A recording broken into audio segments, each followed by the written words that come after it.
And so we open our doors to the community and grateful to have you here. And so I'm going to turn to my brother.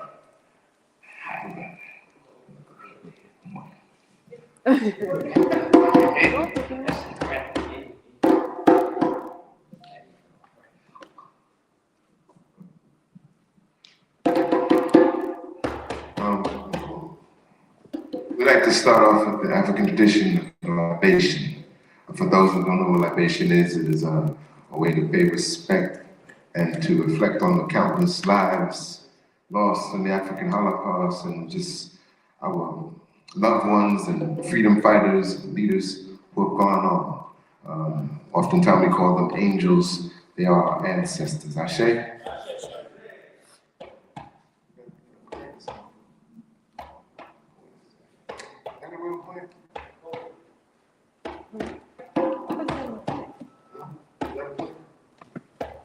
No. That's a live plant, is it, right? Yeah. No. That's plastic. Oh, it's coming. Okay. Yeah. We take the water and we pour it into a plant, something that has real soil in it. We know this soil that we live upon today is a part of the earth, but we love to pay homage to the greatest piece of land on this earth where more natural resources come from, and that is Africa. Ashe? Thank you. So, I'm just going to mention a name of the ancestor that will come to mind, and then we'll take a few names from those of you in the audience. And once you mention the name, we will all say the name and then I share. I'll start it off by saying, brother who changed my life, the reason we are here today, El Haj Malik El Shabazz, also known as Malcolm X. Ashe?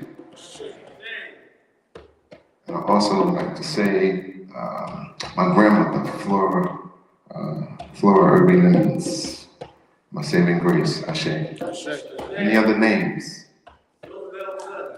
What do you say? Roosevelt Sutton. Ashe. Patricia Blackwell. Ashe. Susan Pilot. Ashe. What's we got? Marcus Garvey. Marcus Mosiah Garvey. Ashe. Anyone else? What do you got? Cedric Henry Ward. Ashe. Who else we got? Fred Hampton. Fred Hampton, the great Black Panther. Ashe. Anyone else? Got a little more left. Anthony Johnson Jr. Ashe. James and Anna Craddock. You say who? James and Anna Craddock. James and Anna Craddock. Ashe. There'll be no Doc Bookshop without them. Who you got? Carlton Staten. Ashe. Who else we got? Khalid Abdul Muhammad. Ashe. Namesake of my second son. Ashe. Who else do we have? Hazel Evelyn Craddock, 688. Who? Hazel Evelyn Craddock. Oh, Hazel Evelyn Craddock, 688. Ashe. John Henry Clark. Ashe. Dr. Joseph Ben Yakin. Dr. Ben. Ashe. Who we got? Francis Cress Welsing. Ashe. Harriet Tubman. Ashe. Sojourner Truth. Ashe. Who else we got? Medgar Evers. And all of our wonderful ancestors, we say Asheo. Okay. That concludes our libation. With do a quick word of prayer for the ancestors that have set the trail for us to be here today. We walk on their shoulders, we stand on their backs, we honor them, we honor their names, we live in their spirit. Today we are here, and our ancestors exist because of our presence today. Ashe.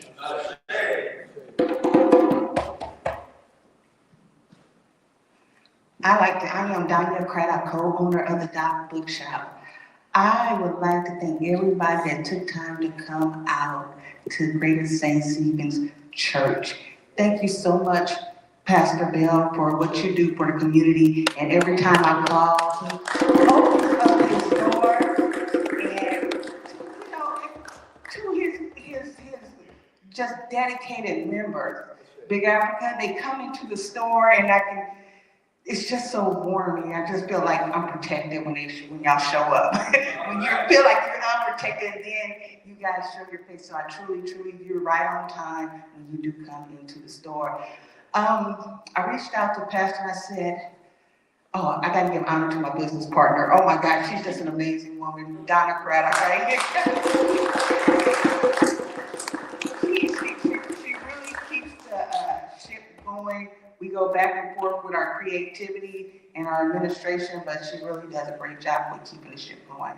But I reached out to Pastor Bill. I said, I really want to spread the celebration of Malcolm X's 100th birthday around the community. I don't want it to just look like a dog bookshop thing, especially when we're in a society that tries to scrutinize any entity.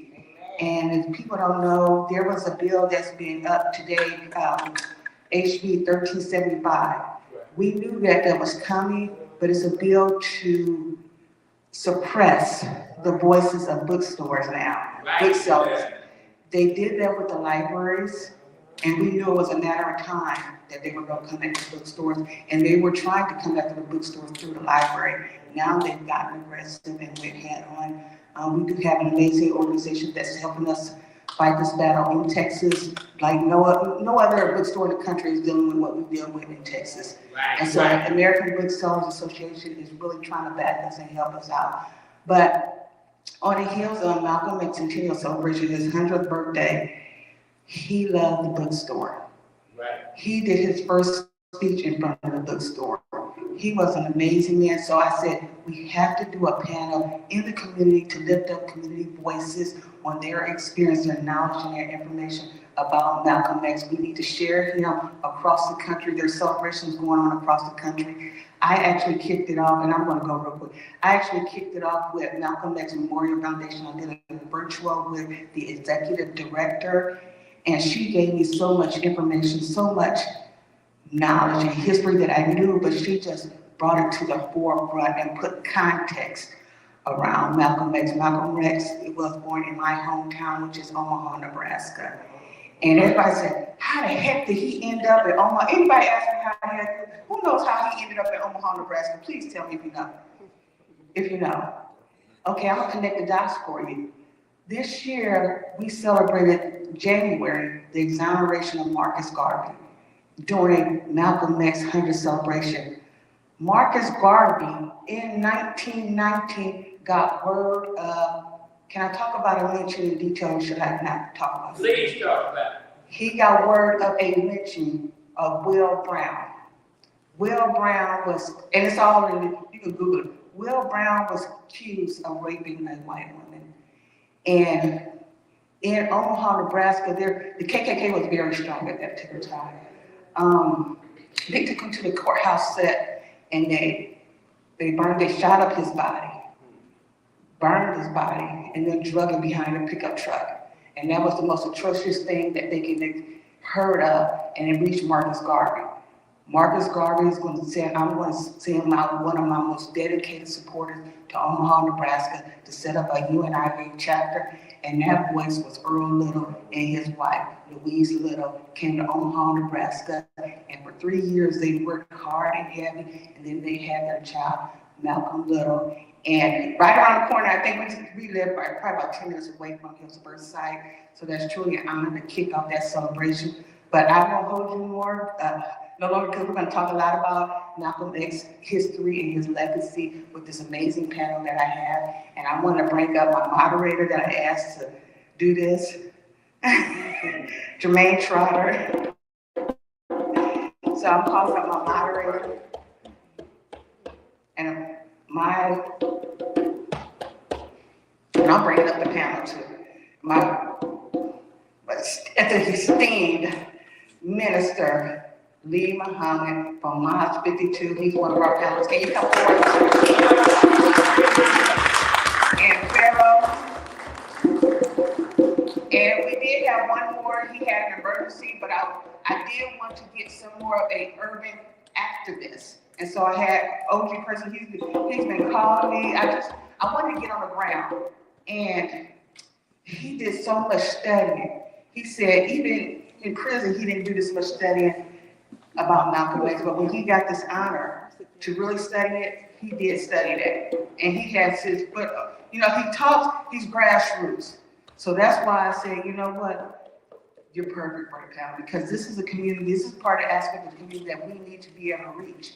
If we understand Malcolm X, he said, until we have this intellectual thinking where our brothers respect one another, then we're never going to be successful as a people. So that's why I try to get different aspects and different voices of the community to come up here and talk about Malcolm X and their experience. So I'm going to turn it over. Okay. Perfect. How was he not?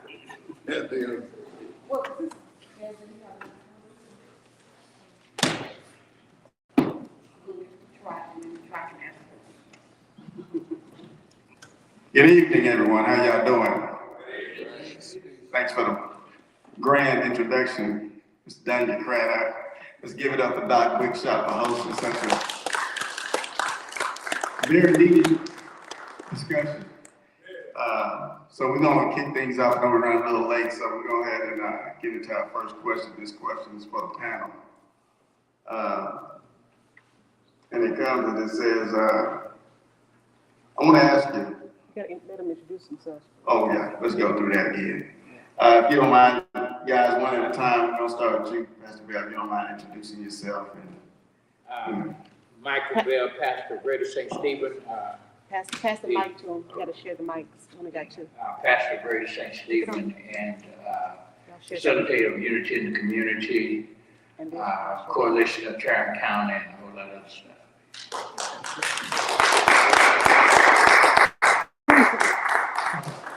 Student Minister Lee Muhammad, been a minister of Muhammad Muslim 52 for 24 years now. Wow. And I am here when you, I am here when you need me. Just give me a call. You got one. All right. Yes. My name is Pharaoh Oyewole Davis. Moved here 25 years ago from New York City originally. I consider myself a historian, an educator. I love Black people to the core of my soul. My dad is a famous poet, so part of a group called the Last Poets. And he instilled in me when I was 15 years old. If you really love your people, learn everything you can about them. So from that point, I visited 8 houses of worship, from Hebrew Israelites to the mosques to different denominations of Christianity, just trying to learn everything I could about my people. Carrying that here when I moved here, getting the taste of the church life. It is affirmed. I love my people from the depth of my soul, and that's really the title I looked over. A man who loves his people as a historian and an educator and an artist. okay, let's thank our panel and give them another round of applause. And, we're gonna start this off with a question, and it's a very, should I say, question is probably gonna be a little bit more intimate for you to answer. And it's simple. Who is Malcolm X to you? Pastor Bell. Malcolm X is one of our heroes, brother who really told us the truth, and the longer I live, the more I know, I recognize and embrace the truth that he told. And not only, let me say this, not only do I embrace what Malcolm X said, but what he spoke about, but also what the Honorable Elijah Muhammad, he was right. And also Marcus Messiah Garvey was right. And so this brother's a brother that even though I never met him, I love this brother's spirit, love his courage, and what he meant and what he means. even now, to those of us who are with our eyes wide open. Yep. And it's, Each one. But y'all share the mic over here, and they share them. now I gotta read the question again. Okay, so the question is, who is Malcolm X to me? To me, Malcolm X is both a lesson and an example. At 18 years old, when I listened to an album by Public Enemy and they mentioned Malcolm, and they mentioned Elijah, and they mentioned all of these other great heroes and sheroes that I knew nothing about, right? It inspired me to go to my school library, which by the way was like 95% black, right? Right. And when I realized that I went through 18 years of school and didn't know who this man was, I was highly upset, right? So I went to the library and I took this book. I recently gave it back, but I took this book. It's called Black Taxes. So I took it and I read it, and I gave it back, but when I read it, I realized why we study the biographies of great men. Because when you study the biography of great men, then you learn your own potential as a human being to be great yourself, right? So his life as an example of putting himself up, educating himself, and then going out and courageously speaking the truth as he understood it. And to be able to, he read, he studied, and I thought about this the other day. I said, man, of all the people in my high school that year, how many people went to the library to read this book, and it wasn't for a book report? I just did it because I was interested, because I had questions, and Malcolm answered those questions for me, all right? Now, of course, as Brother Bell mentioned, when I finished reading the book, I chose to, from there, read the Message to the Black Man by Elijah Muhammad, and I chose to be a student of Elijah Muhammad, right? Now, some people may have a problem with Elijah and love Malcolm. Some people may love Malcolm and have a problem with Elijah, I don't have a problem with either, right? Because Malcolm was a truth teller. Right. And if you're looking for truth and you love truth, then when you hear him, you listen for the truth and you grasp hold of that truth and you live your life according to that truth. So as an example, Malcolm was a very disciplined man. I studied his life both inside the nation and outside the nation. And he learned his discipline in the nation. He was always, I know y'all gonna get upset when I say this, but he was always on time. Say it again. He was always on time. He was a respecter of time. He said time and life was one and the same. If you lose one, you lose the other. You can't get time back. So he would always show up at least 15 to 10 minutes before the program started. He would sit there and he would wait until it got started. Right? So he was always on time. He never chewed gum. He ate 1 meal a day. He was very disciplined. And so from that example, and because he was in the classroom that I'm in, he was in that classroom for 12 years, and I'm still in that classroom. And we cannot take away from Malcolm the work that he did inside the nation.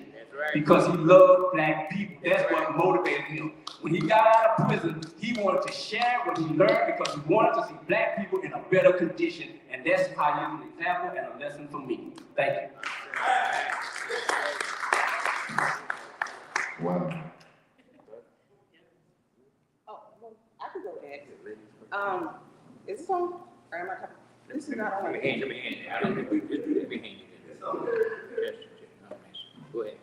I want to say that Malcolm X to me is a great protector, especially with the intellectual messages that he left behind.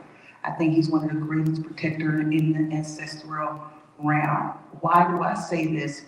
Because I hope that power becomes yielded to some of our greatest thinkers today in Pan-Africanism. And I say this because today I was listening to um, Sputnik Africa. And Ibn Touré, he was in Russia. And the thing that he hasn't done an interview, but the interview that he did, his foundation, his thinking was all Malcolm X. His socio-economic policy was all Malcolm X. His political ideology for Africa was all Malcolm X. Garvey, he came from that thinking. And to listen to him, I said, we need that divine protection. This is a man that has already had, at the age of 37, Malcolm X transitioned when he was 39. This is a man that has had already, I think up to 20 now, assassination attempts. So when I ask for that divine protection, that's who Malcolm X is to me, because we need it now more than ever as they try to attack our libraries. But now, that's one thing, but now they're coming after our culture when, as Black booksellers, we're considered a hub. And so, and they're going after one route, but we believe that there's a little bit something more sinister because they're going after pedophilia, basically. But what is it bottom line? So for me, Malcolm X is a divine protector that I call on, that source today. All right. What does Malcolm X mean to me? Malcolm X is the epitome of man to me. That was the first image that I saw as far as, of course, video, because it was before my birth. But the first man that I saw on video speaking truth to power without scratching, without cowering, without bowing his head, speaking right into the eyes of those reporters, those, what they were. We can call them something else. But this was the first man we saw speaking truth right to the so-called power, unapologetically. This man could hold the attention in the room like no other. This man, with that, had 6 daughters. So the balance of what a man is, he represented totally. I read his book, like Mr. Lee said, I read his book when I was 17. When I read the book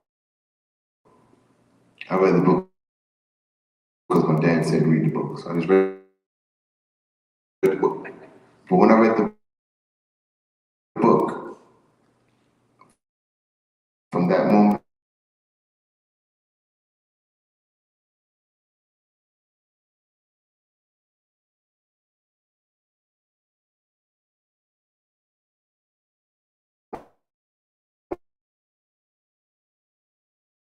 I never ate pork again. From that moment, for the next few years, I didn't use a cuss word. What I got from that, like, what is the most sacred temple, right? We think it's, what is it, what the Vatican is, or the church? Right. It's you. Right. So I took the concept, I said, why not carry myself like I'm always sacred? Yeah. So I did that. I ain't gonna say I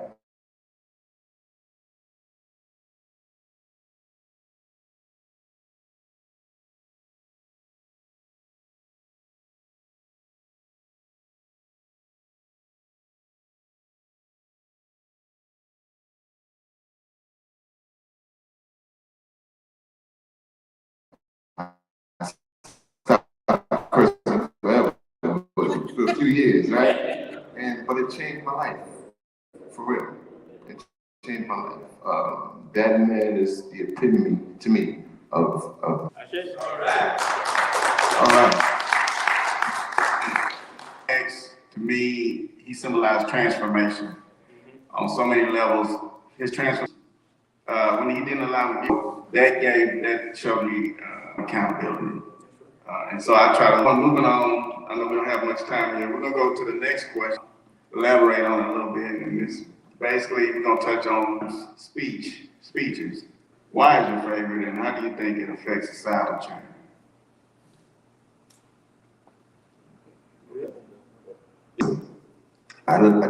But Danya, and she jumped the gun with this because, in light of what's going on with something, this man passed away 60 years and his impact is still felt. Ashe?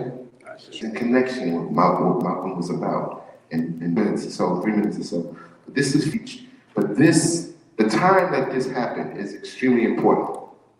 This speech or this interview happened on October 11th, 1963, with a journalist named John Leggett. But October 11th, 1963, 1 month before November 22nd, 1963. Anybody know what happened that day? Kennedy. Kennedy was assassinated. So this happened 1 month before Kennedy was assassinated. Right after the Kennedy was assassinated in that same month, Malcolm had made a comment that separated him, that caused Elijah Muhammad to silence him because he was just bringing a lot of heat to the nation. So he was silenced in December. So this, when I saw this speech, this is one of the last times we saw Malcolm do an interview inside the Nation of Islam. And this is what he was talking about. So now he was provoked a little because he said, as a Muslim, you know, we protect, you know, we believe in nonviolence if you're nonviolent with us, but if you're violent with us, we're gonna bring it back to you. So the journalist said, so there's been many cases where black folks have been attacked and y'all haven't done nothing. And I'm like, oh, how am I gonna deal with that? So this is how I'm gonna read it, and I'm gonna just give you a brief synopsis of what's going on. Malcolm. So, interviewer. Malcolm says, black people should have the right to defend themselves against any attack made against them by anyone. If a dog is biting a black man, the black man should kill the dog, whether a police dog, a hound dog, or any kind of dog. When the black man is only trying to live and take advantage of what the government says is his rights, then the black man should kill that dog or any two-legged dog who sicks the dog on him. Then the question says, should other black men help that black person who is being attacked? This is what Malcolm says. I think you'll find, sir, that there will come a time when black people will wake up and become intellectually independent enough to think for themselves, as other humans are intellectually independent enough to think for themselves. Then the black man will think like a black man, and he will feel for other black people. And this new thinking and feeling will cause black people to stick together. And at that point, you will have a situation where when you attack one black man, you are attacking all black men. And this type of black thinking will cause all black people to stick together. And this type of thinking and this type of thing will also bring an end to the brutality and mistreatment inflicted upon black people by white people. This is the only thing that will bring an end to it. No federal court, no state court, no city court will bring an end to it. It is something the black man must bring an end to himself.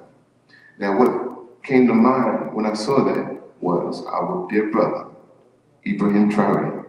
Because as we speak, just yesterday, the South African Prime Minister has joined with him. Ashe? So this is a great thing. We got Mali, we got Niger, and we have a couple of other countries who are joining with Burkina Faso. And I don't know if y'all know, if you don't know, shame on you, but it's okay. You'll learn after the day. Burkina Faso, west coast of Africa, they have kicked all the French people out of their country. They have got rid of the money and created their own currency. And they're doing the damn thing, excuse me, right? But this is what we need. But the strength of it is that he's aligning himself with other African nations. And I think Russia and China, like, yeah, we got your back. And I understand that because America and Great Britain are powers, they're a power source. So we gotta have, when you run in with big dogs, you gotta have some big dogs to protect you. So this man is doing something great, but it is in the spirit of Malcolm. It is in the spirit of Elijah. It is in the spirit of Marcus Messiah Garvey. And that is, we are all connected from the African root. And once we understand that, that is a beautiful thing. So I'm looking to ultimately get me a plane ticket to go on over there. But in the spirit of Malcolm, that speech or that interview and what's going on today, I just found that quite awesome. That's it.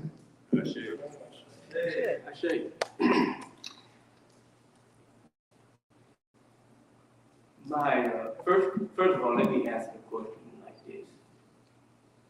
My favorite book pertaining to Malcolm X is The End of White World Supremacy.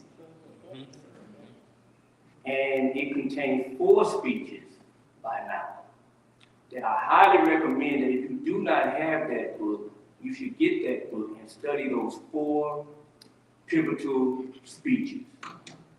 Why? Because historically, our oppressor will kill our leaders. Right. And then reduce our leaders to a slogan. True. Right? True.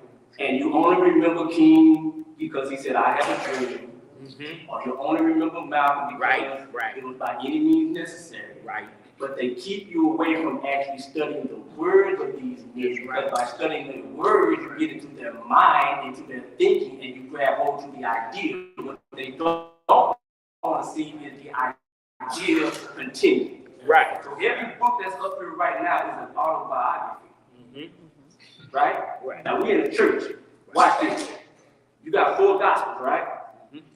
If you got a red letter edition Bible and you took the red letters, which is supposed to be the words of Jesus, and you extracted those red letters from Jesus, it wouldn't even fill up a pamphlet. Mm-hmm. Right? Because more is written about what Jesus did and what he actually said. This is the way they do all responsible black leadership. But y'all didn't catch that. Because Jesus was black, and y'all didn't catch that. But that's the way they do. They get rid of the man and then they write about it, but they keep you away from his mind, his thinking, and his ideas. All right?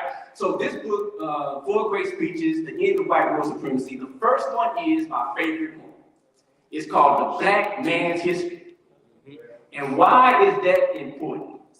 Because Malcolm, he got his name. He actually went overseas in 59, and he came back, and Elijah Muhammad gave him the name Malik al-Shabazz, right? Mm-hmm. And when he was interviewed, they would say, I heard you got a new name, Malik al-Shabazz.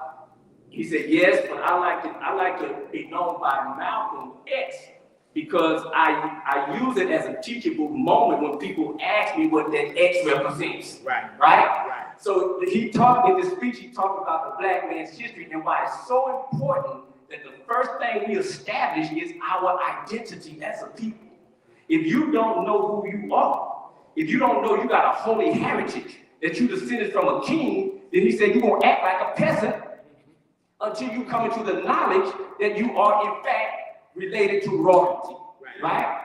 And so the black man's history, when he broke it down, this is when you want that unity that brother was talking about, you can't have it unless we know who we are as a people. Right. He said the only reason Jewish people can say they're the chosen people is because they know their history better than anybody else, right? And they can go back further with their history than anybody else. But once you know your history, you'll know that you were before Judah, you were before Abraham, you are in fact the original people of the planet, and you have to know who you are to be black. You're not black because you curse. Right. You're black because you're the original people on the planet, and all the other races came from the black. The black man's history. He said, if you don't know what was, you don't know what is. And he got this from the Elijah Muhammad. Elijah Muhammad told him that of all of our studies, history is the most attractive and best qualified to reward our research. And so it's that speech right there that when you study it, you'll know from whence we came, and you'll know what we need to be doing, so we can know where we're going. You're dealing with a generation right now that if you ask them what went on in the 60s right now, they can hardly tell you. And for God forbid, don't talk about ancient black history. They have no clue, right? But he stressed education. And he said that education is a torchlight for civilization. And right now, the school system is failing. People are putting their children out of the school because the curriculum does not contain that which can hold the minds of our young black girls and boys. If I took a picture of you right now, and I passed that picture right around this room, the first person you're gonna look for in that picture is who? Yourself. So if you keep sending our children to what Elijah Muhammad and Malcolm X called the killing fields, and they keep going there and they don't see themselves in the curriculum, then they lose interest and they fall away. But if they know what contributions that they gave to society, and if Caucasian people knew what black people contributed to the onward march of civilization, we would at least have respect for one another if we never have love for one another. You understand? So that's why that speech is the most important one to me, so I'm gonna stop right there. Thank you. You know what, this chokes me up because we are uncomfortable hearing about ourselves. Yes. We're nervous and uncomfortable on Sunday morning. It's a shame. We are uncomfortable about hearing about ourselves because we've been so brainwashed. We've been so bamboozled, as Brother Malcolm would say, that we're uncomfortable. And that's a shame. It chokes me up. The speech that Brother Malcolm gave at the University of California on October the 11th, 1963, is my favorite speech. And he says something, I'm going to read it real quick. Has the government effort to bribe our people with token integration made our plight better, or has it made it worse? When you tried to integrate the white community in search of better housing, the whites there fled to the suburbs. And the community that you thought would be integrated soon deteriorated into another all-black slum. What happened to liberal whites? Why did they flee? We thought that they were supposed to be our friends, and why did the neighborhood deteriorate only after our people moved in? When he gave this speech, he was talking about separation is the best way, all right. You know what? I'm going to share something with you. I don't share with my congregation my perspective. I try not to. It's deliberate. It's intentional. The places I go, I try not to share it with them because I know that it's hard for them to hear because they've been brainwashed and fed so many lies about who we are. You remember when Tarzan, this is where when Tarzan, a white man, when we were growing up, y'all tell the truth. Tarzan would come in and 1,000 Africans with poison darts and machetes and spears. And this one white guy would swing in a tree out, and they would run. 1,000 of them would run. Black folk would run, afraid of this one white guy. And then the animals, Ungawa, he would talk to the animals, and the animals would obey. You know what? That's a lot of BS. And the bottom line is the truth will set you free. That's why, brother, when you said what you said, when you said what you said, you didn't have to ask. The truth will set you free. That's what liberated. I tried every kind of way I could, Brother Minister. I tried every kind of way I could to reach folk and to say, hey, you know what? Let's do this. Let's try to find ways that we can have allies and all of that. And you know what? Every time, 100% of the time, it kicked me in my teeth. Not in, but later on. Now we have a regime. We've always lived in what is called, we've never lived in a democracy. Any scholar knows that. We've lived in RENVOLK, it's herringbone democracy, look it up. That's what we've lived in all of our lives. And now with the resetting of apartheid in America, and that's what you're experiencing. And we may as well tell the truth like it is. We listen, they've already said, let me say this, and I'm Trump was elected. You tell me what he has to say. Trump was elected. He didn't just jump in the White House. He was elected.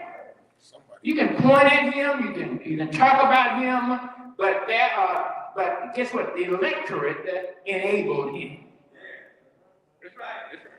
They'll complain about the tariffs, but guess what? They won't complain about that black general who was fired. They won't complain about the rolling back of taking out books by African Americans off the library shelves. They won't complain. They won't. Where are all of our allies when it comes to the fact that they said now police can shoot someone in Omaha, Nebraska, and then go to New York and his record won't follow him. Nobody complained about that. We're sitting here in this place, and Danya has already said what's going on, and nobody said anything. Let them talk about tariffs. They want to have a march then and wonder why I'm not, and you're not marching with them. Because of the fact that they're watching. Where all of our allies, all the folk who care. So when I look at it and I hear what he said, you know what? We don't like to hear it, but we're better when we're a community. We're better. We're better. I went to school before so-called integration. There's never been integration, it was desegregation. And you know what? Things were better. I'm a witness. It was better. Things were better. We had community. We couldn't even come in Fort Worth, Texas. We were on the south side. We couldn't even come further south than Morningside Drive. We're on the corner of Evans and Morningside Drive, the Brooks that lived there. We could not come any further. This was Tarrant Road out here. Berry Street was for Tarrant Road.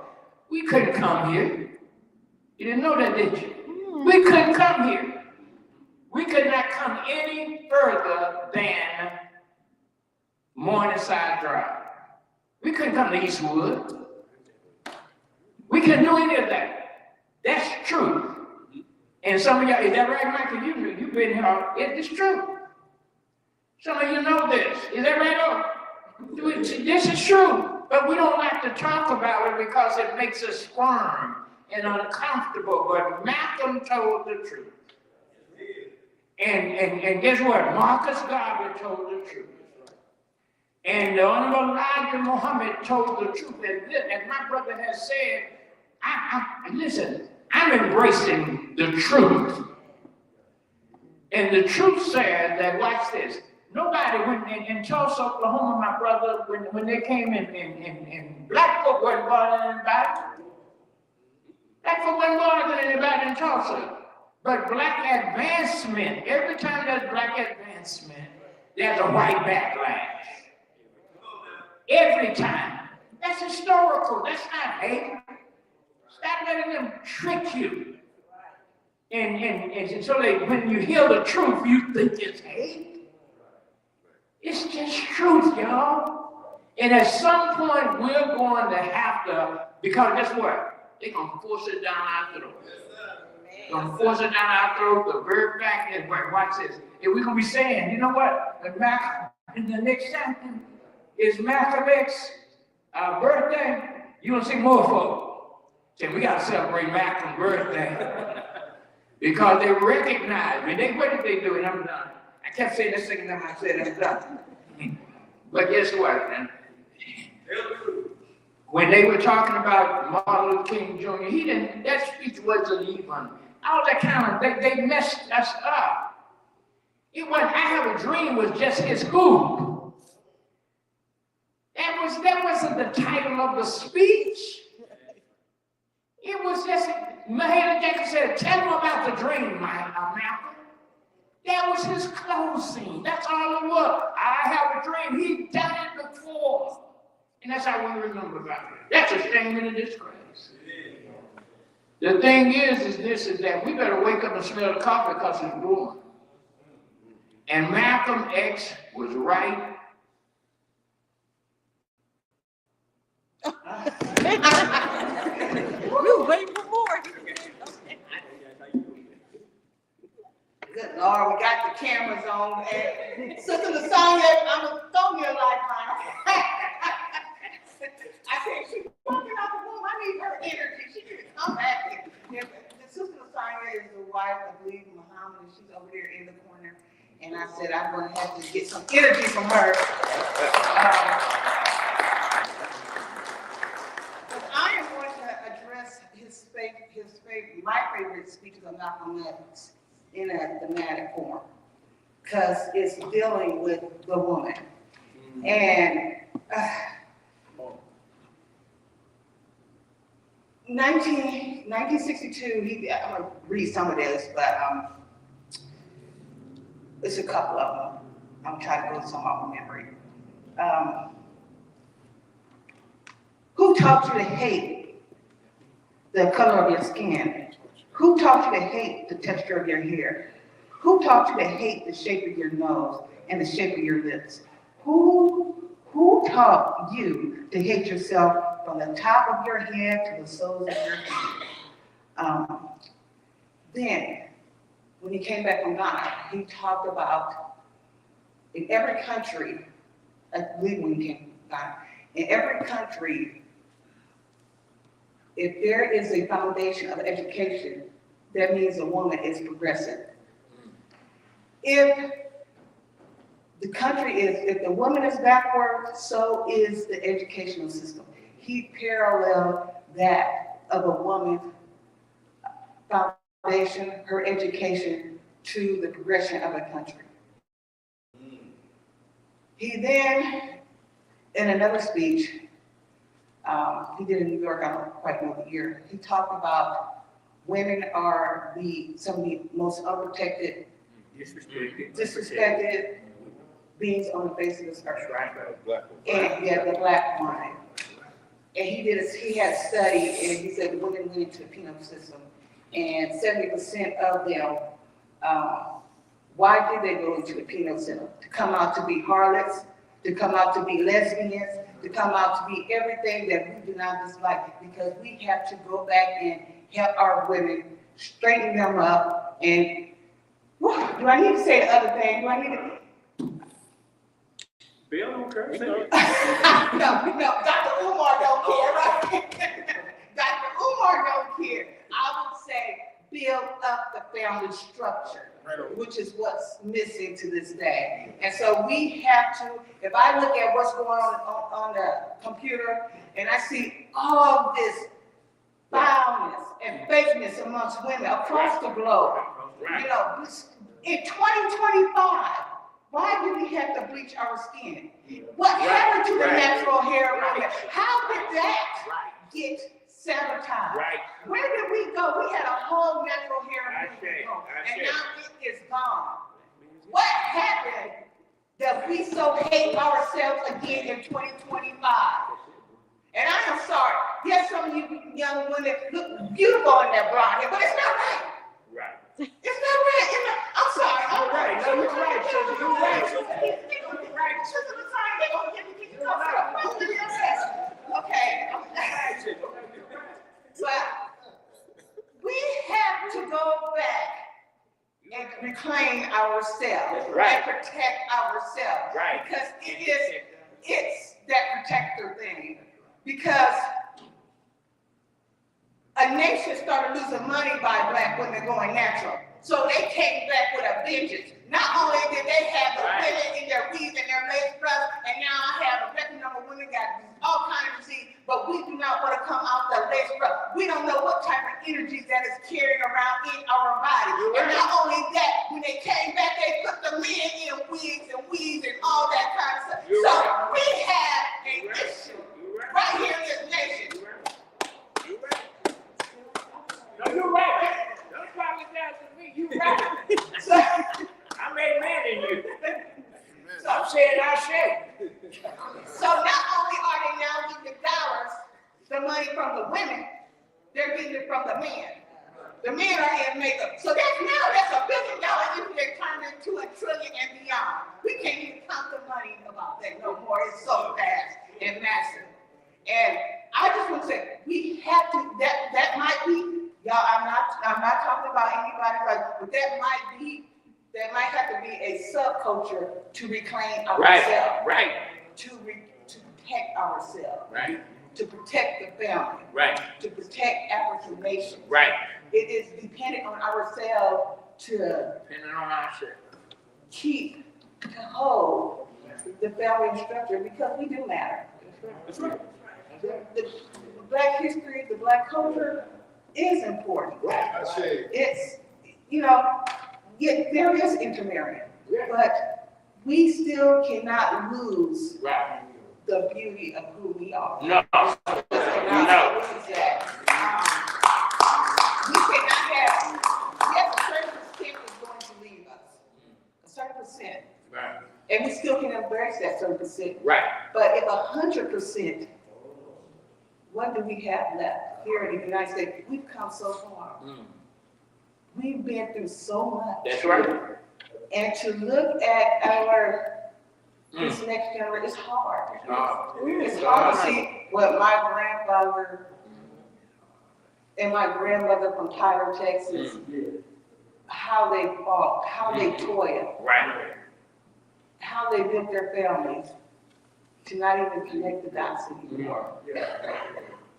I am just so forsaken about a lot of stuff that I'm seeing on the internet. I even told, I think we're going to have to I talked to Cheryl Smith, and I said, I think we're going to have to get into responsible journalism again, and we're going to find our media, which is what Right. Malcolm, let's talk about our media, controlling our media, Right, that's right. controlling our narrative.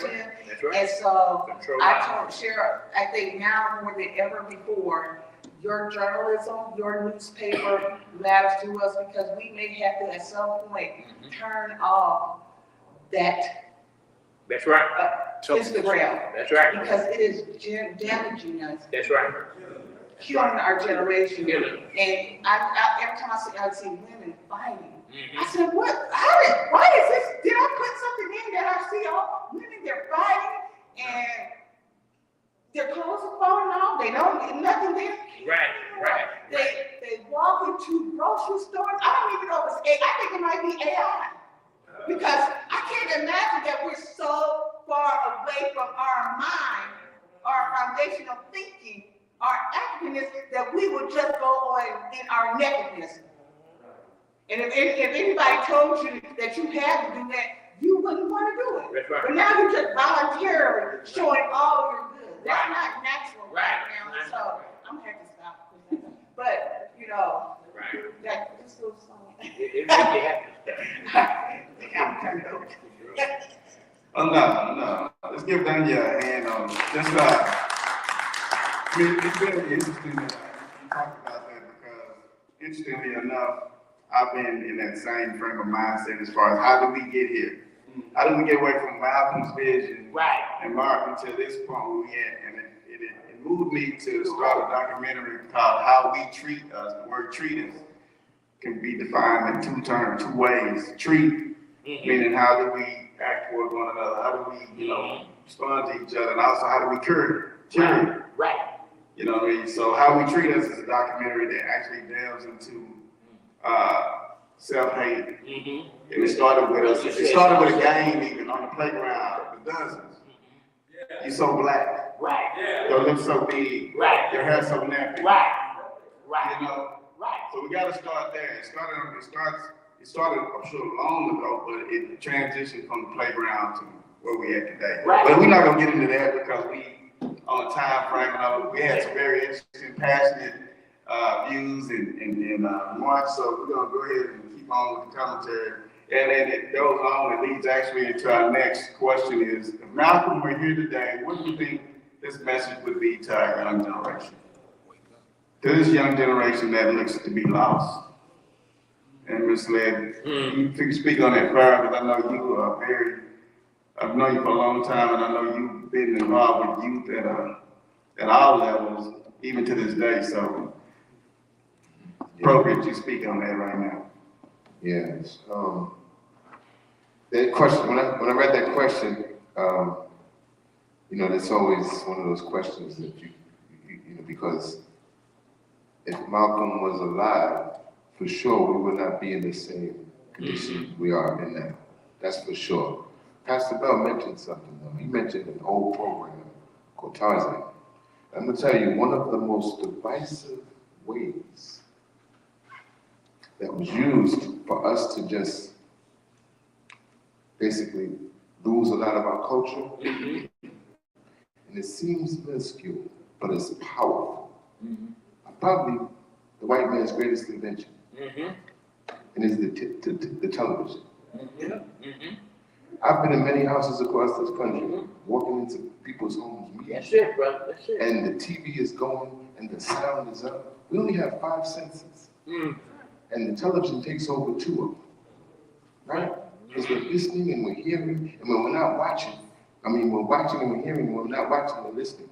And it has done such a job on our psyche. And we don't even understand it because it's subconscious. It's subconscious. The first image of beauty that we see is some white woman.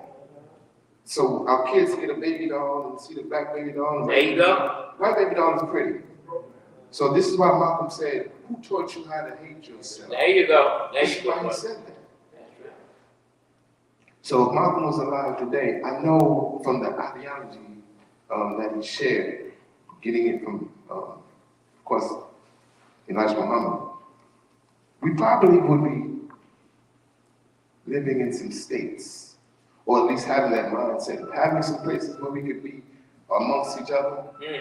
I come from New York, and all I saw coming up, man, I saw little pockets of autonomous communities.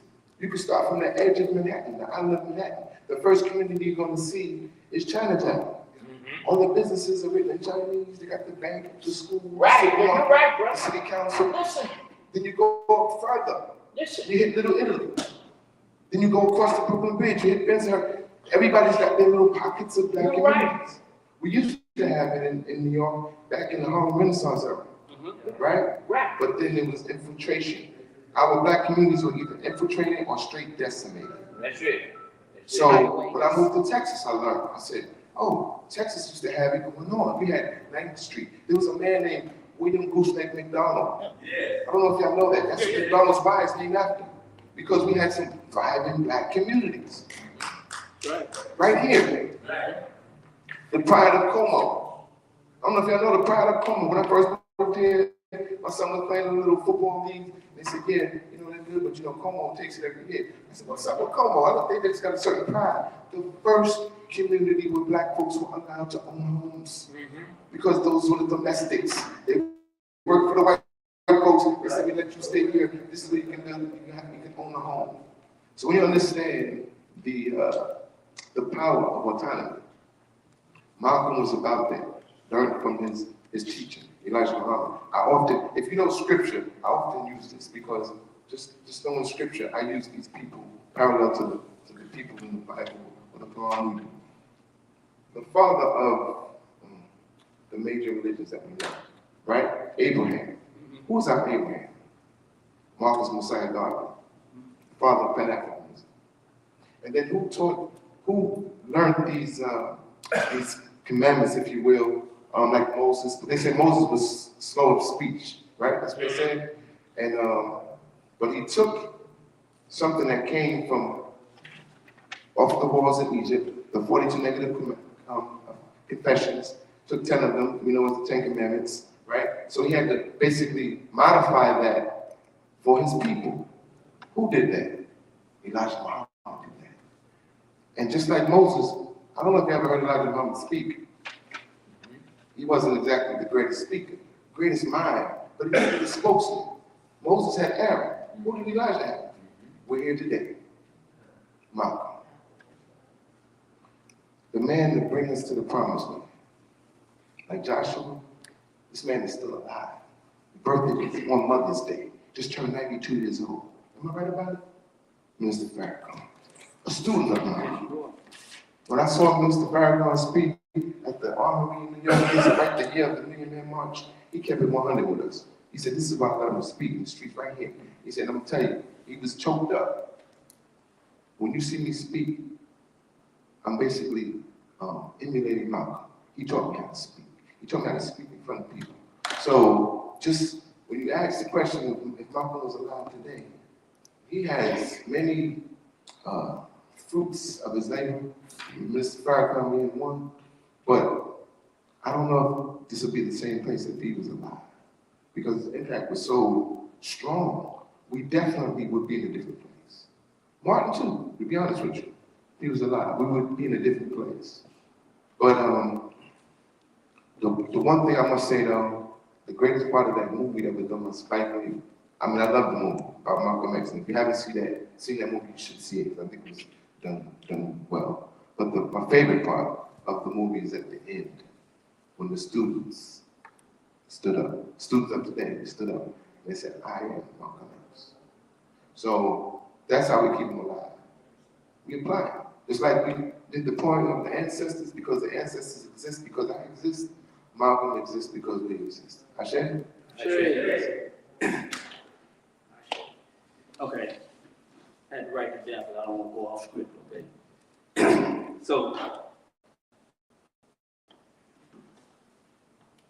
Malcolm said then, in the 60s, 63, 64, 65, that our communities are actually colonies, right? Right.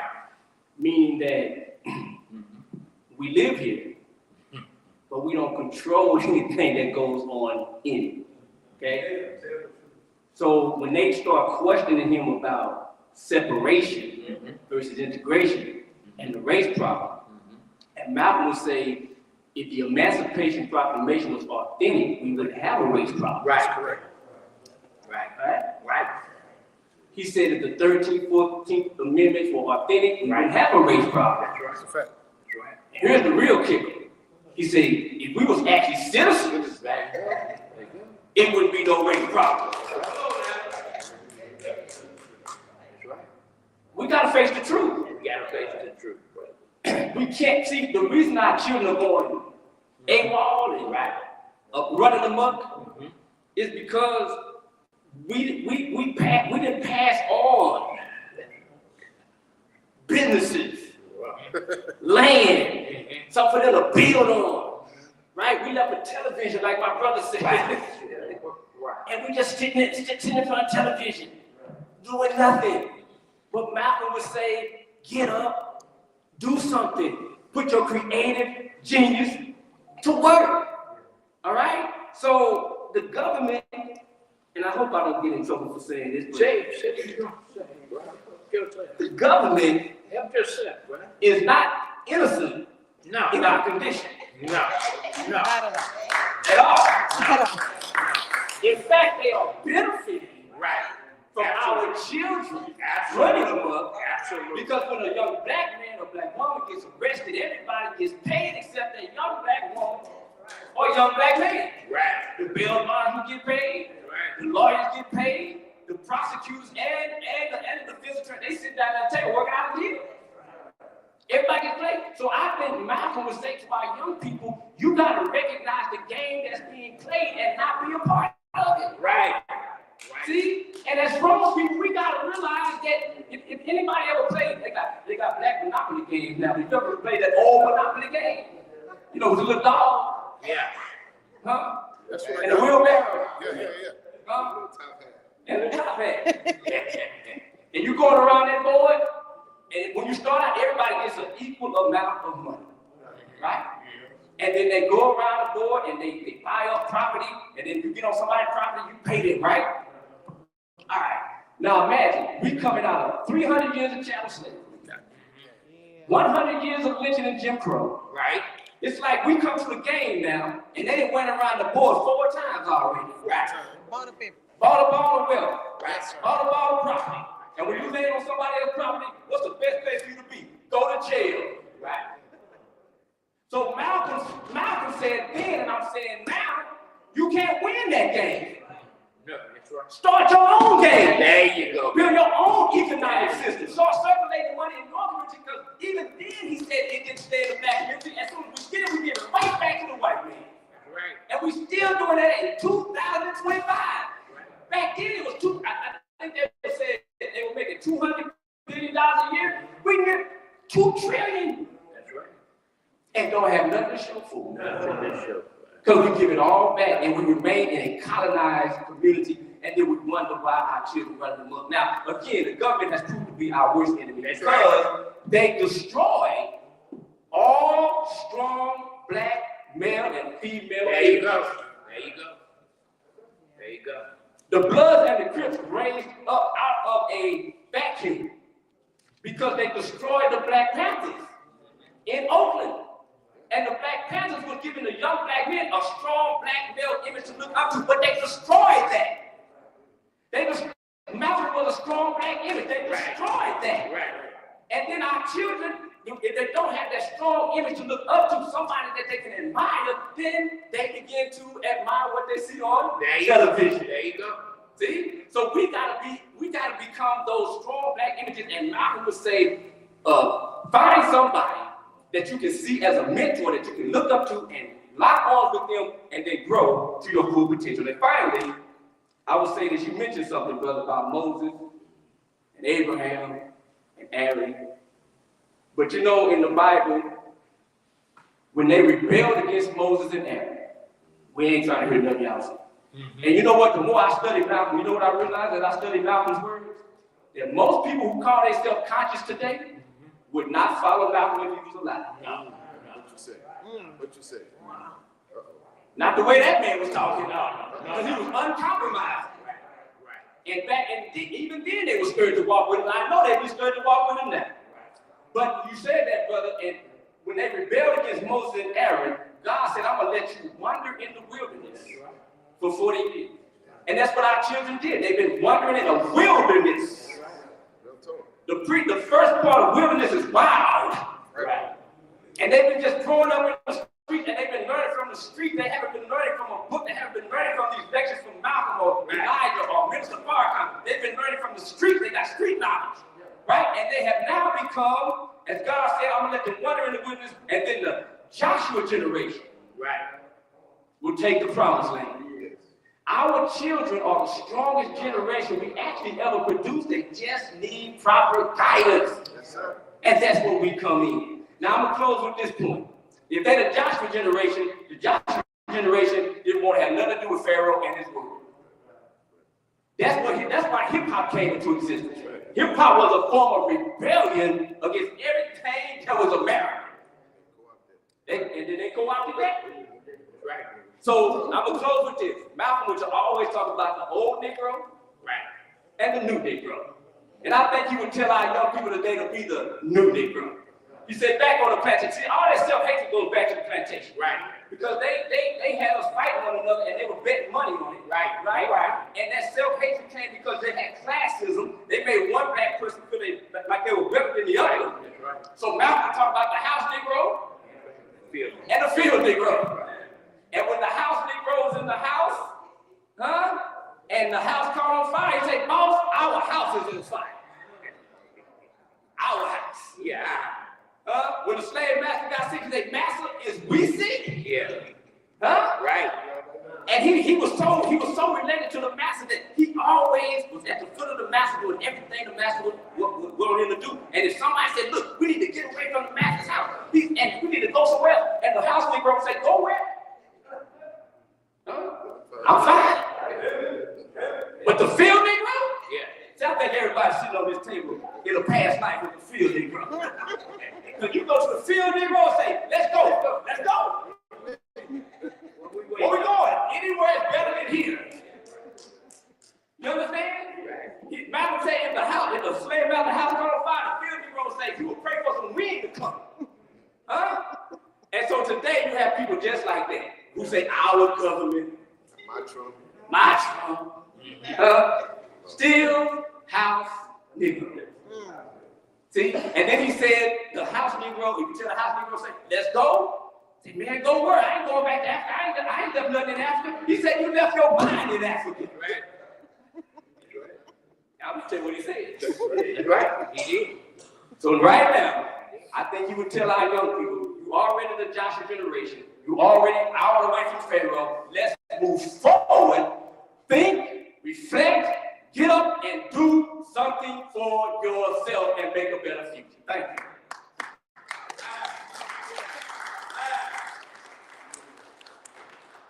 The brother was talking about co-opting. And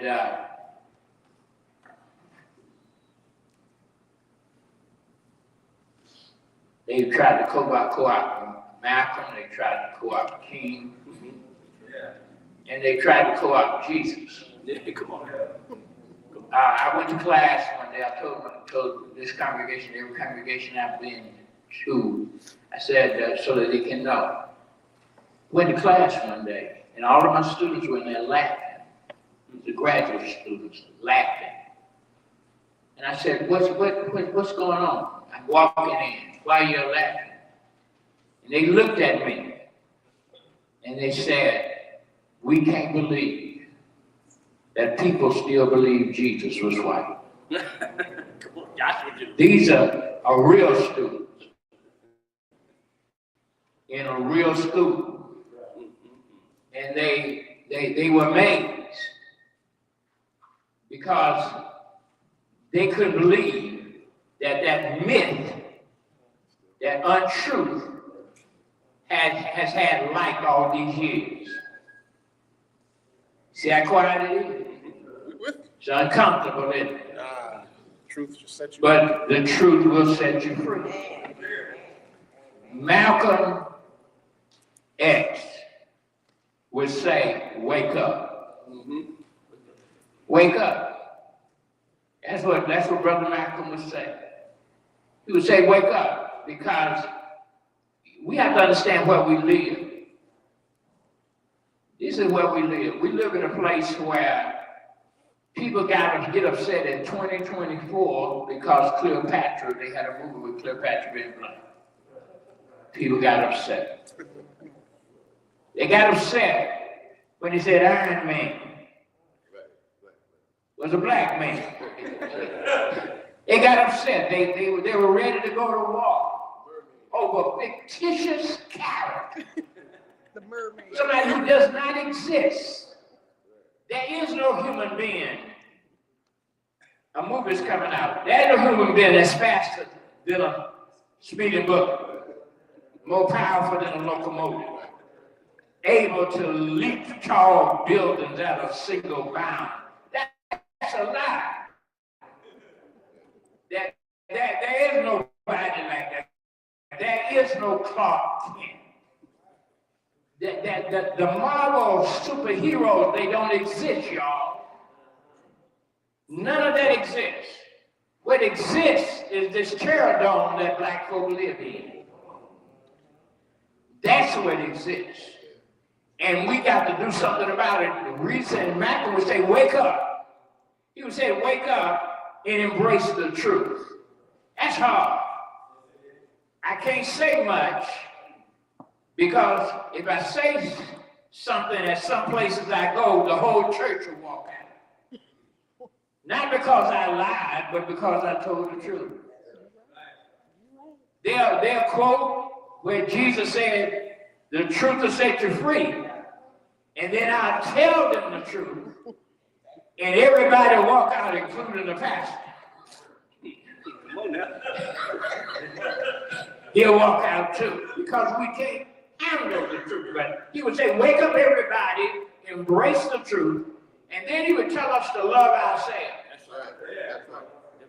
Because what's killing us is that we can't stand each other. But where did that come from?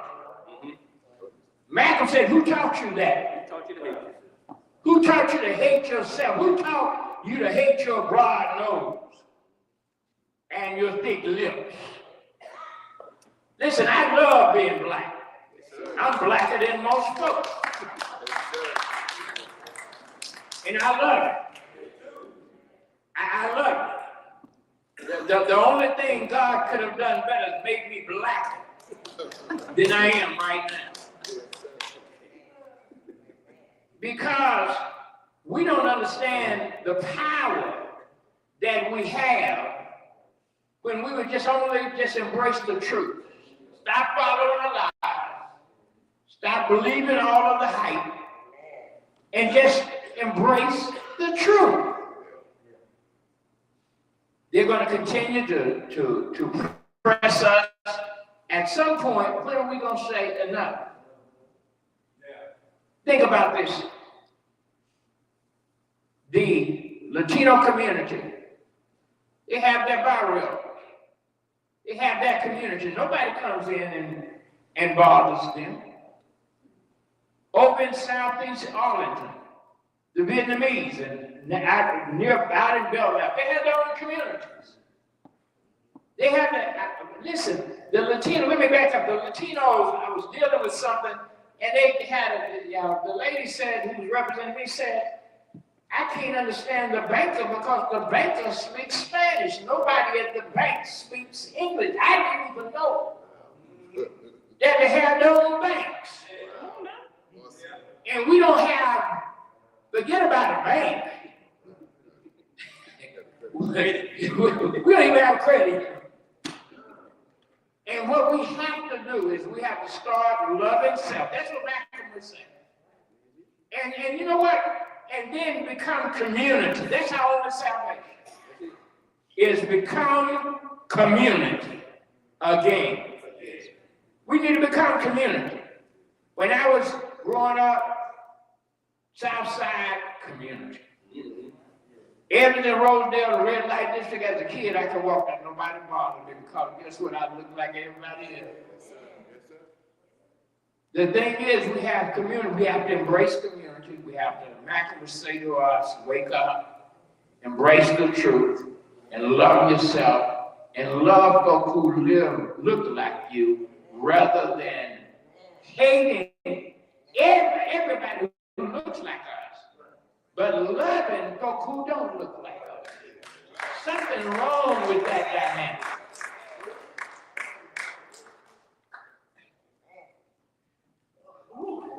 What would he say to the youth? Is that my question? That's your question. Oh.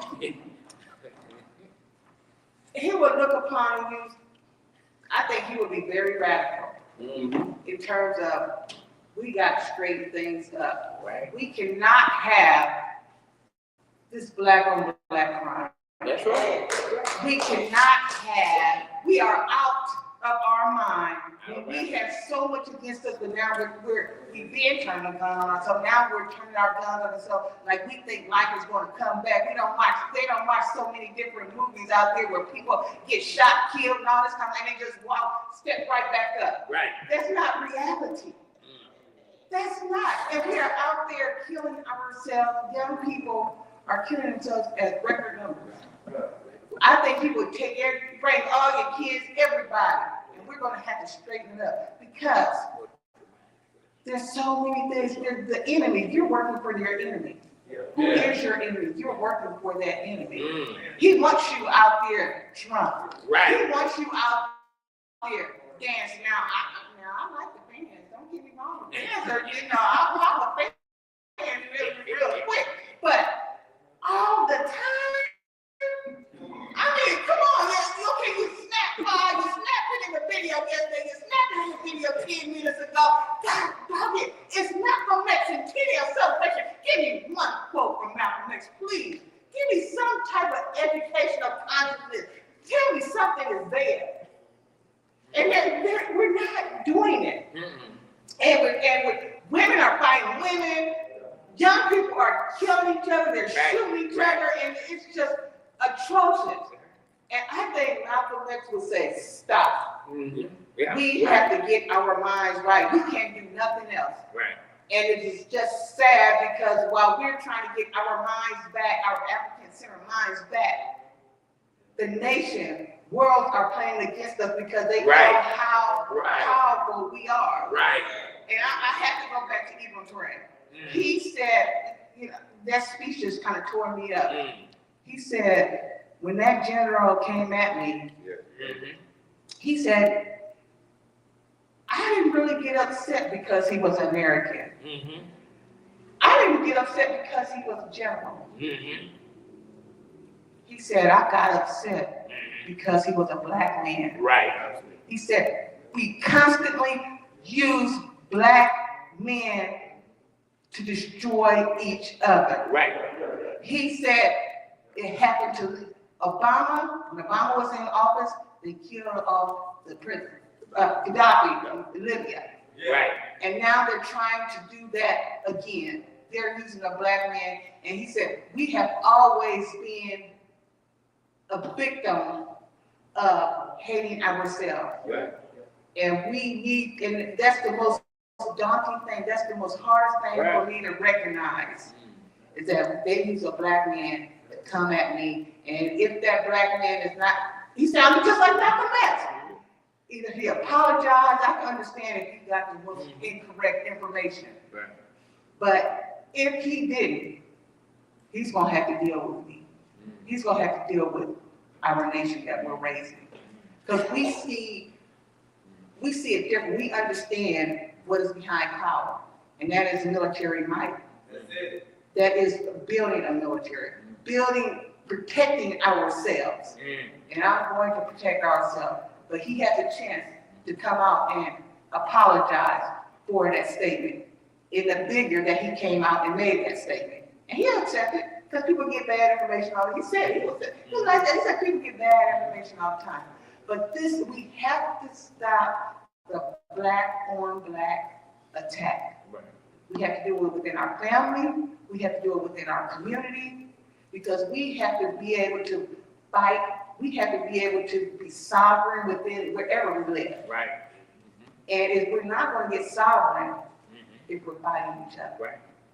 We're not going to get sovereign if we're hating on one another. We're not going to get sovereign if we're making all this money feeding off of black culture and then turn around, have to turn it back over into the very enemy that's been oppressing the people.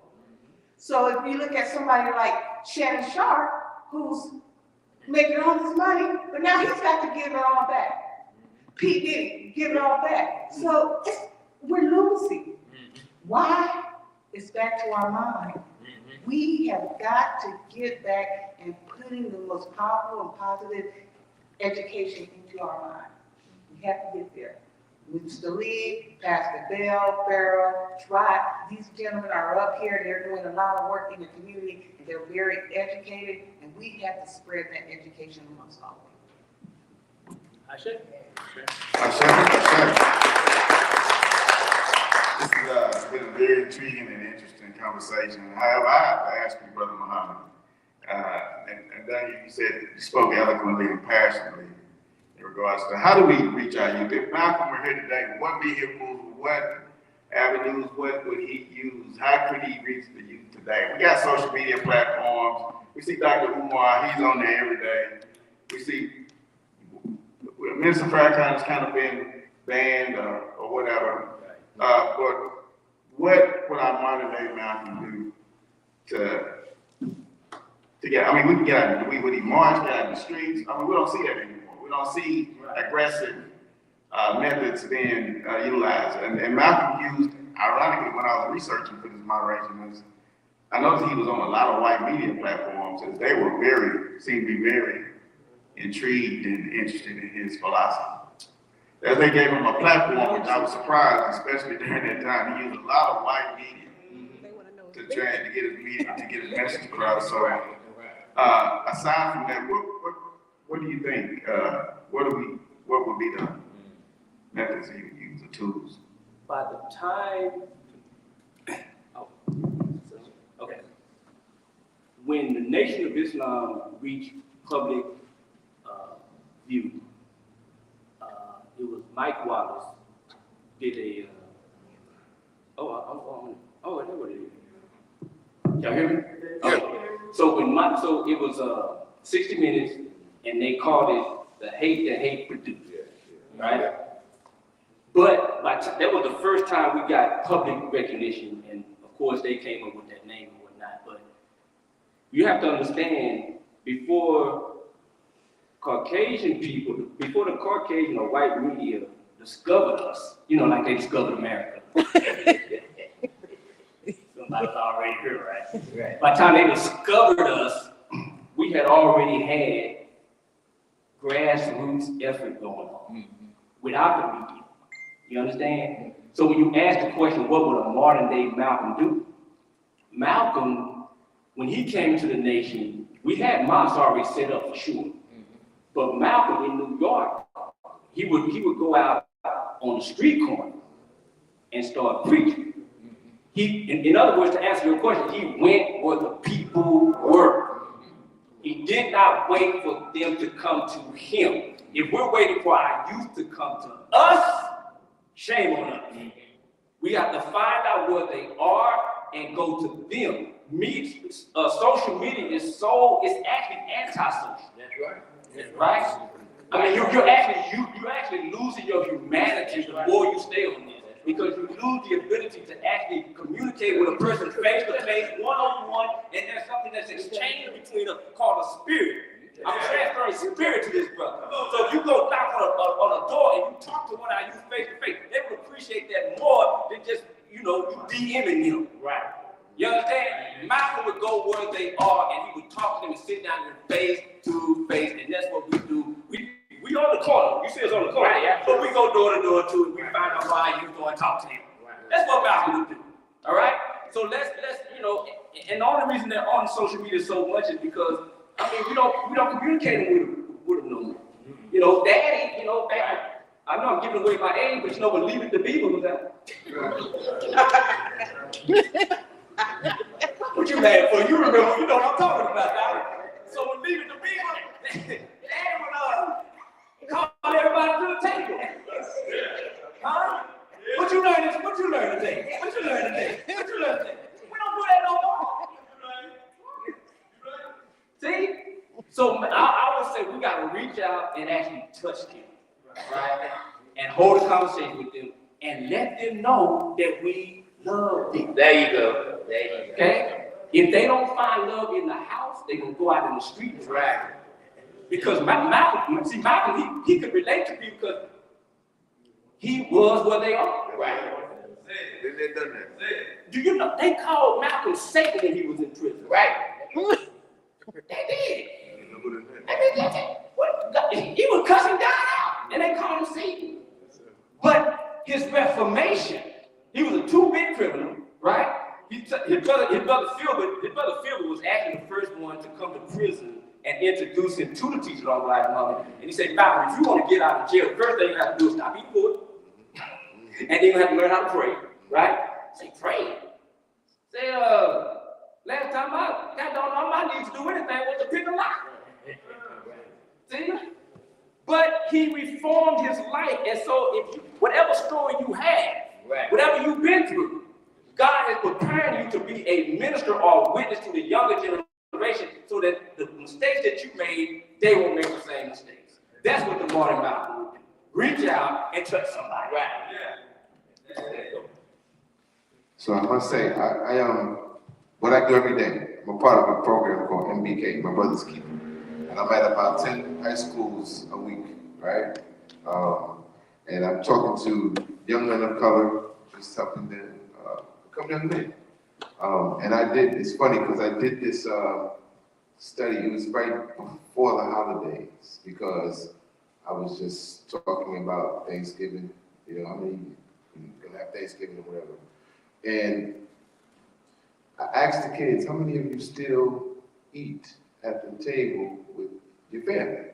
And less than half the class raised their hand. Then I asked this question, how many of you, when it's time to eat, you're not on your phone? Mm-hmm. And that was heartbreaking. Yes. And then I told them, I said, this is what I do with I have 6 children. Only 2 of them are still teenagers, the rest of them are older, but they always know when we go out to eat, even still now, phones are put away. Sometimes we keep one phone up for the puzzles or quiz, you know, we do stuff like that. But they know the protocol. We don't play that. But what I do now also, and this is not right, but I must admit I do it, when I'm out eating and I see families together and everybody's on their phone, I'll just find the father or the mother and I'll just stare at them. You're missing it. I've even seen couples out on a date and they're on their phones. They're texting each other. What's going on? So, to your point, this is real. We have to get back to that. We have to get back to what really matters. And just the conversation, understanding our kids, where they are. The only way you can do that is talk to them. I must mention this too because it's in line with what's going on. I manage a R&B group. My youngest son, his name is Kwame Ture, and he is a part of a four-man group called 2BYG, and it stands for To Be Young and Gifted. And they just got signed to Def Jam Records. Oh, my God. Yes. And we did the video, and the music, mind you, we understand what the music industry is, but they have a manager, a dadager, if you will, right? Because the other three young men, they all have fathers, but I'm a father figure for them. But they understand what it is. So if you see the video just came out a week ago. It's the song is called Karma. If you see the video, there's no booties in there. There's no, the lyrics are positive. The song is saying what goes around comes around. It's positive lyrics. Young men are doing some great things. So these are the examples. You know, we talk about the things that we need, but we have to walk it. And these young men can reach the other young men better than I can. Better than we can. Right. So, you know, once again, Malcolm lives through example. So when we do the work and we doing what everybody up here is doing, when we hit those kids and put something on their minds and they can share it, that's how we keep this thing alive. Because as long as we're breathing, there's hope. There's hope. That's right. And we have to make the hope real by doing the work. Awesome. That's what we do. Awesome. So we're gonna take this time now, because I know we have a time limit, to address any questions the audience might have. If you guys have any questions, there you go. I don't remember the point that Mr. Bradley made, but I was wondering what is the minister? Looked like kind of identifying with some of the things he brought up, when he was talking about, when she was talking about what happened to the national movement. That first time he told commented, that was like 3 points. I can't remember them now, but I was wondering what the minister think about some of that. About what Daniel said about the natural hair. Natural hair, there was some other things he brought up. And she reeled out the whole line of fire, didn't she? But, Yeah. but What do I think about the natural hair? as far And as those things. it was like 3 points that she made. I was wondering what Oh, No, she, I think he was trying to ask what your 3 points, where were they? it was the black woman. Yeah, right?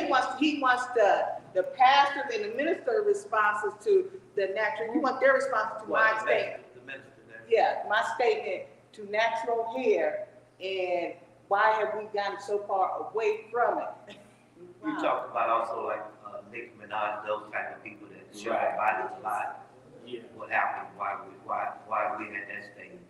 And You made those points. Man. I saw your face. Looked like you had something you had to. Yeah. You read my face, right?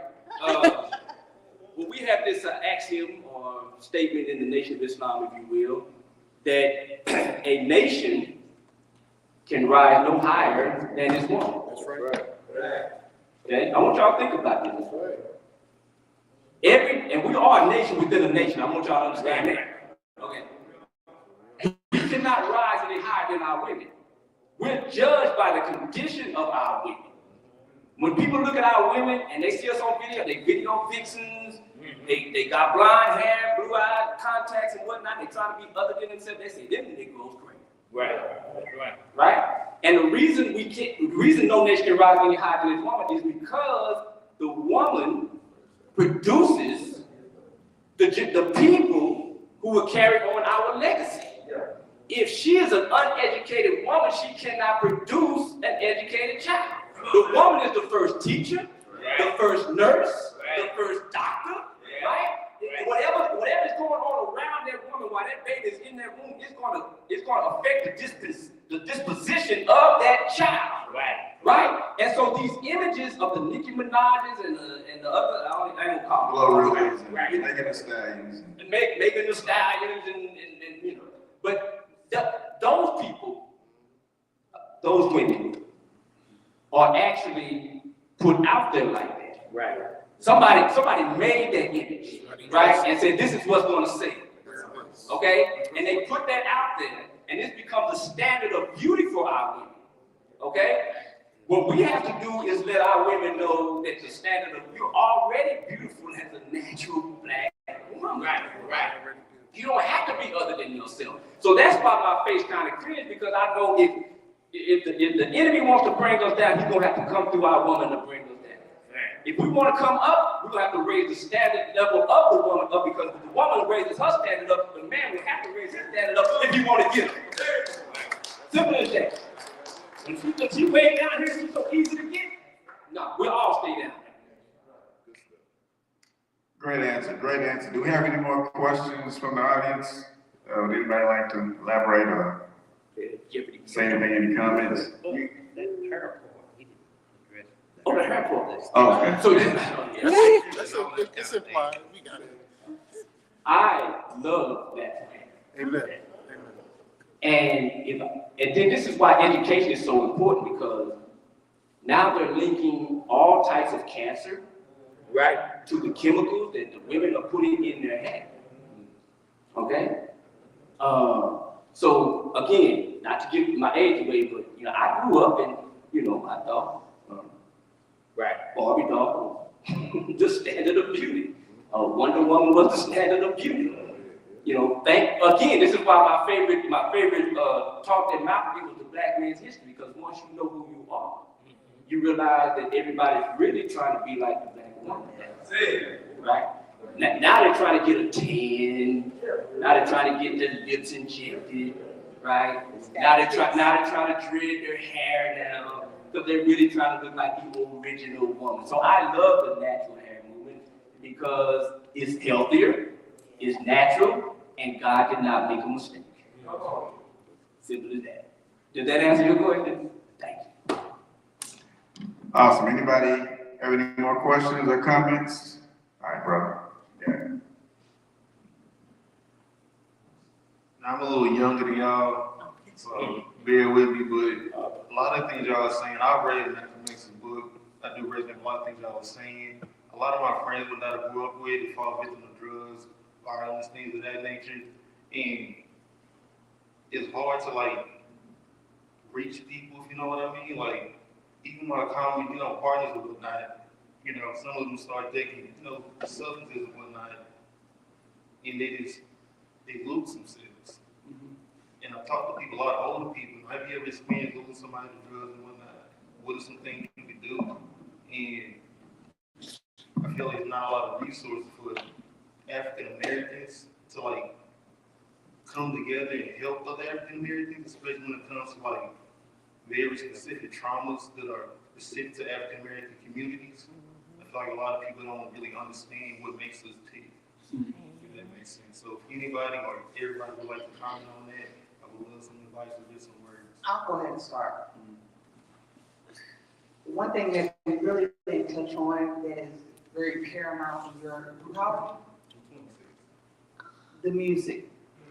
The music, he touched on it with his group, and YGK, I forget all about it, but they got this song Karma coming out.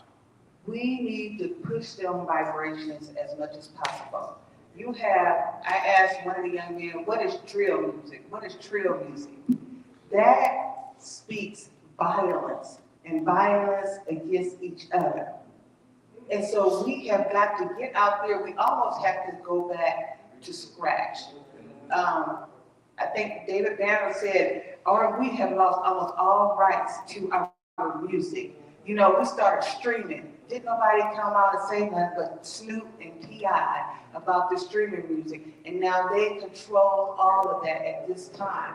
We don't have any licensing or control over music that is put out because it's an attack against your generation. We got to control you got to use social media to your advantage. You have to, when you have those podcasts, You have to be so researched, and you can't go on, you got to study and read. And you got to go back and encourage your peers that have all these podcasts and challenge them to study.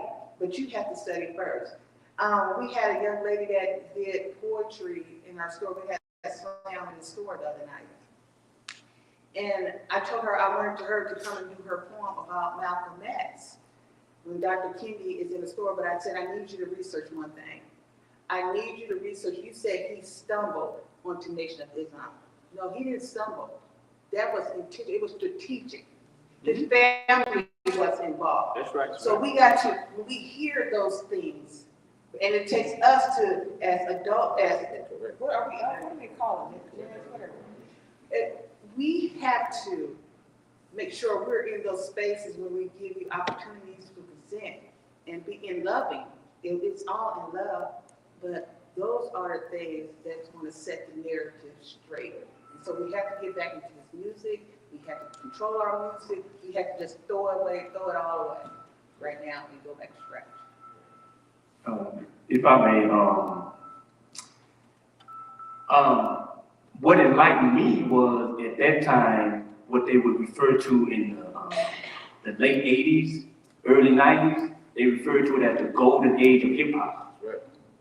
And it was KRS-One, Public Enemy. Those two particularly, they set off what you call consciousness in rap. X-Clan. Okay, we keep going now. But y'all don't talk about it.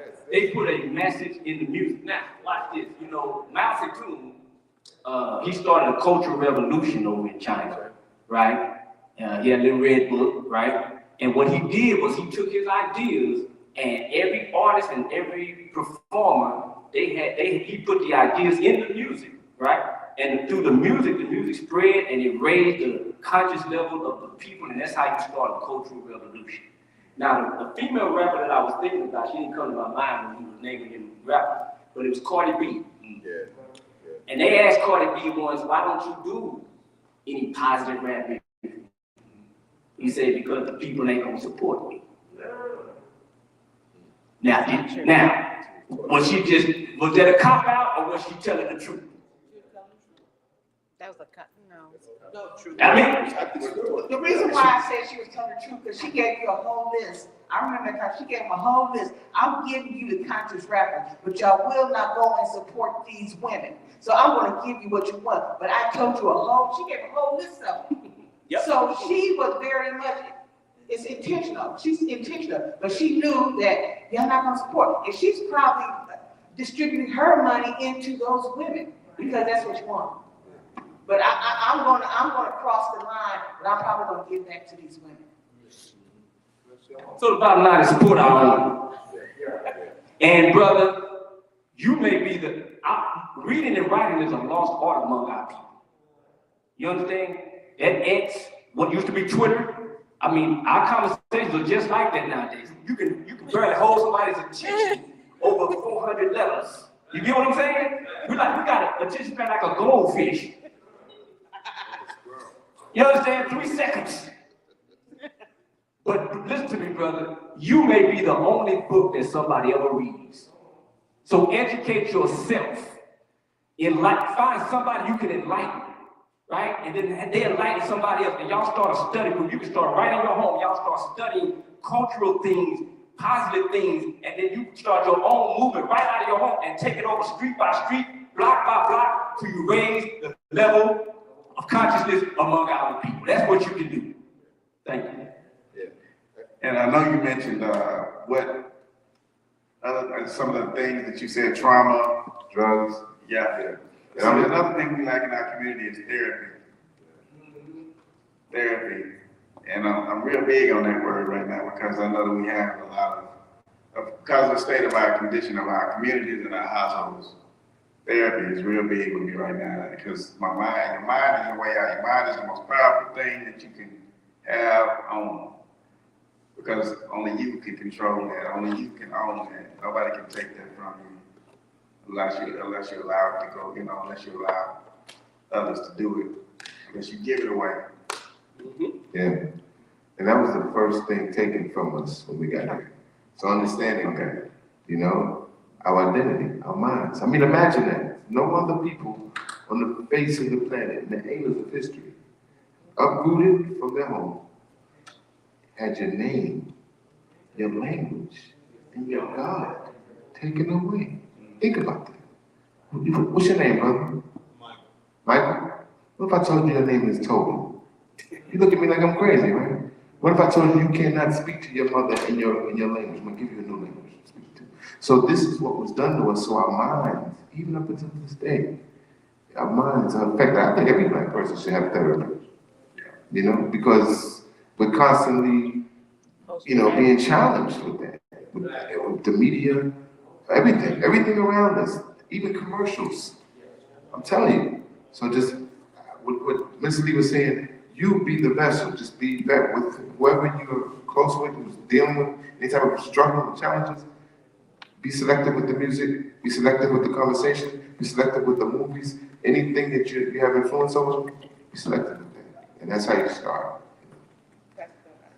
Yeah, we're gonna, so at this time, we appreciate everybody for coming out and for participating and sharing your views, taking on the views of this fabulous event. And don't forget, this is a 3-day campaign. We're gonna be doing this all into the weekend. We got several events going on, so at this time, we're gonna go ahead and close. Appreciate you guys for all coming out. Let me get your picture. Okay, count of 3. 1, 2, 3. Hold on, let me get another 1, 2, 3. Got it. All right. All right. We just want to thank everybody for coming out, and Donna has a calendar of all the upcoming events, and Dr., what's coming up next? Oh. Interview on Friday. Oh, the interview tomorrow. If you get a chance, DocLive.tv. We're going to interview Mark Whitaker. He did the afterlife of Malcolm X, and that's going to interest you because he's talking about the hip hop artists and everybody, all the movements that came after Malcolm X. So that's probably what you want to be on. And that's tomorrow, DocLive.tv at 1:30. And then go for Saturday. Okay, Saturday. Okay. DocLive and the film and talk back at 6 p.m. at Blank Space, so we'll be at Blank Space. And then we'll be at the bookstore for Dr. Kendi. He said he wanted to be at a bookstore. The only bookstores he's done in the country were different bookstores, but I think we're the only bookstore that's actually on his list in terms of a African-American owned bookstore versus a library or a museum. He's actually coming into our facility with the energy of our ancestors hanging around. So we look forward to having him. This is his new book, Malcolm Lives. He has done it in collaboration with the Malcolm X estate. Betty Shabazz, right now, Ilyasa runs the foundation, so, or the estate, and so, yeah, he's gonna be talking about his new book, Malcolm Lives, Monday. Thank you all for listening. Thank you all for coming. Pleasure, man. You did the best. Huh? Yeah.